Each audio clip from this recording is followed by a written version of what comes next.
Hey folks, Matt Easton here. So it is true, I have been asked a lot in the last couple of weeks to give my opinion on the game For Honor and the whole Viking versus Samurai versus Knight debate. And you know, I've watched some of Metatron's video and I've watched a little bit of Shad's video. You know, my views on it, it's just such a ridiculous topic because first of all, the game For Honor, it's fantasy, okay? It's got no basis whatsoever in history. Just look at, I mean, you know, I actually am not very interested in the game at all, and I'll probably never ever play it. But I pulled up some Google Images pictures so I could see roughly what it looked like, and I was like, yeah, okay, it's just out and out fantasy. It's not a Viking, it's not a knight, it's not a samurai.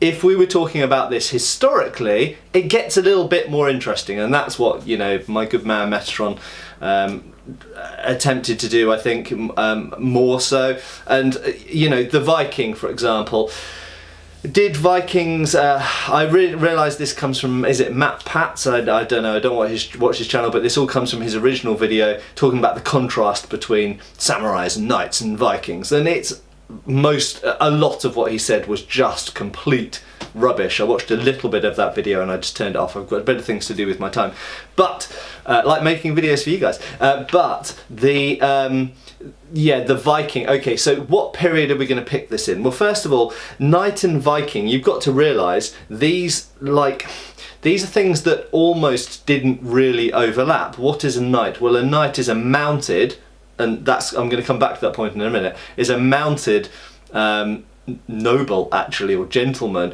from around the middle of the 11th century onwards. Okay, now Vikings weren't really the last Viking raids were in the 11th century, so the overlap between what we could call knights, which at that time would be like the mounted men we see on the Bayeux Tapestry, for example. So Normans, you know, who were based themselves, they based their horse culture on the Franks, on Carolingian cavalry doctrines. So if we look at early knights, they're not really knights, and they're certainly not like knights that you see in this game For Honor. Okay, so the knight that I've seen pictures of from the game For Honor, he has what looks like a longsword, and he's got little bits of plate armor on top of his mail, and with bits of leather and lots of straps, just like computer games like Assassin's Creed love to have. Lots of leather, lots of studs, lots of straps. It's basically bondage gear with little bits of metal added onto it. Or little bits of extra metal above and beyond the normal bondage gear. But so the knight in that computer game, in that video game, doesn't look at all. I mean, what period is that supposed to represent? I don't know. It certainly doesn't look like a knight who would be from the same period as a Viking, and the Viking doesn't look anything like any historical Viking. And so Matt Patz, or Matt's Patz, whatever his name is, his video doesn't make any sense anyway. He says stuff about Vikings not having armor. This is complete rubbish. You know, some of the best examples of migration era armor that we have are from Vendel in Sweden, and other places in Scandinavia. So very clearly the Scandinavians did have armor, they did have helmets, they did have mail shirts.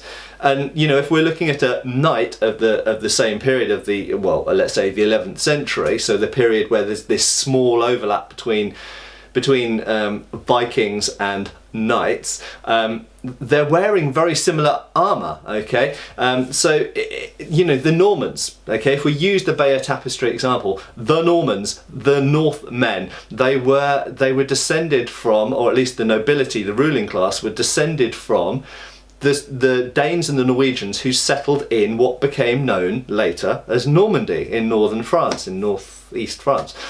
So you know, the Normans themselves, who really brought to England, at least, they brought knights to England, they were descended from Vikings. So it's just a ridiculous comparison. So really, actually, what the computer game is comparing is not things from the same period, it's comparing things from a different period as well as a different geography. So it's comparing an imaginary fantasy Viking, who presumably is supposed to be from the, what, 9th century, 9th, 10th century, which is the heyday of Viking activity in Europe and, well, all over the world actually. Compared with essentially a fantasy knight who's wearing something like what early 14th century armour, I guess. You could kind of, if someone was holding a gun to your head and said, date that night, not go out with him for dinner, but if you like add a date, you know, say what date does that night come from, you'd have to say it's fantasy but 14th century.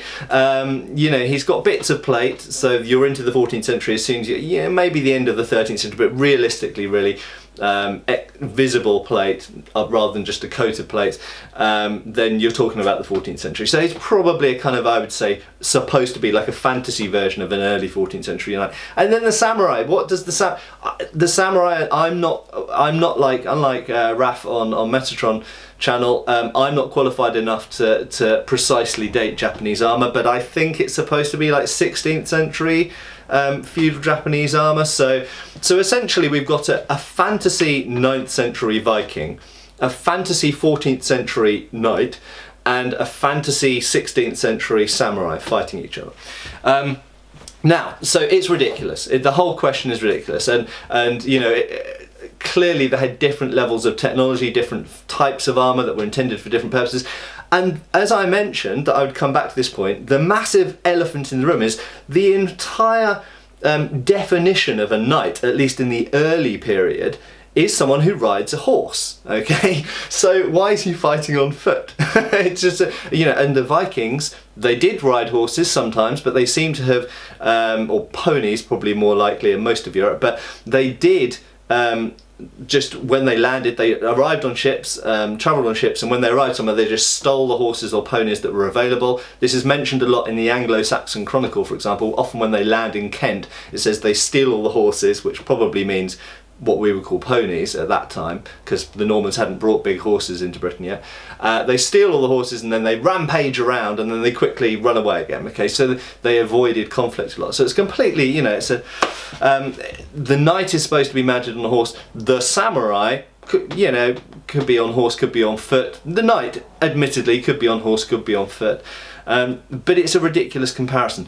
Now, if we actually, this is I suppose to satisfy the fantasy element and the gamers out there, if these three historical, if we took the historical people, so if we took a 9th century Viking with, you know, you say they've all got the same level of experience and they're the same physical size and they're the same strength and age and fitness and all this kind of stuff.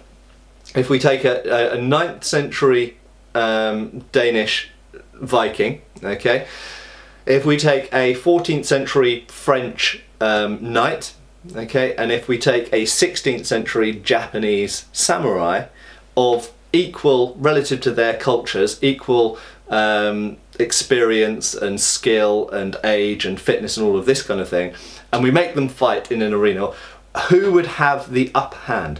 Well, I will answer this question, because why the hell not?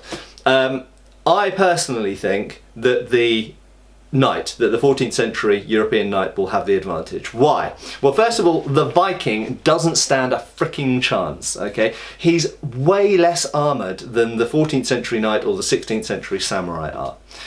He's got, generally speaking, weapons of, I won't say lower quality, but of less complexity than the 14th century knight has and the 16th century samurai has. Even if we assume they all have swords, the Viking would usually use a shield, pretty much always use a shield, unless he's using a Dane axe or possibly a two-handed spear, but usually he'd use an axe and shield or a sword and shield. So if we give them similar weapon sets, so we say that the Viking's got a sword and shield, the 14th century knight, let's say he's got a long sword, and let's say the 16th century samurai has got a katana or a tashi perhaps, okay, and they fight each other. I think the Viking doesn't stand much chance because too much of his body is exposed and uncovered and unarmoured, okay.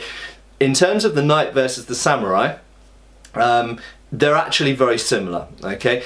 In my opinion, the Japanese armour is lighter and less protective and is particularly not very well designed to deal with the longsword, okay. So that's the first thing. The person using the longsword against another armoured opponent is going to use the point a lot and is going to grapple and half sword a lot. And the problem is Japanese armour is not particularly good in my opinion. It has a lot of gaps, that you can thrust into, and it's not particularly good at dealing with an acute point such as found on a longsword of the period. But that's debatable, and I accept that. What I think's more important is that I don't think that the Japanese, that the samurai's weapon of choice is at all designed to combat the 14th century European knight. I just don't think that a katana or a tashi would really be able to do much against 14th century plate and mail, because if there's a fair amount of plate coverage, it certainly can't cut through that, and it's going to be thrusting into mail, and really the point, in my opinion, the point of a tashi or a katana is not designed for thrusting through European mail at all. So there we go, folks. That's the bombshell, is that in my opinion the whole discussion is ridiculous because it's a fantasy game, and it's got what you see in the game has no basis in history whatsoever. But to sum up, I believe that if you took a 9th century Viking and a 14th century knight and a 16th century samurai, and they were all of equal physical and experience levels, and you made them fight each other, I think the European knight would have the edge, although it would be a close run thing between the knight and the samurai, and I think the Viking would be utterly screwed. Cheers, folks. Thank you for watching. Please subscribe, follow us on Facebook. You can buy t-shirts through Spreadshirt, support us on Patreon, or follow us on Pinterest. Thank you.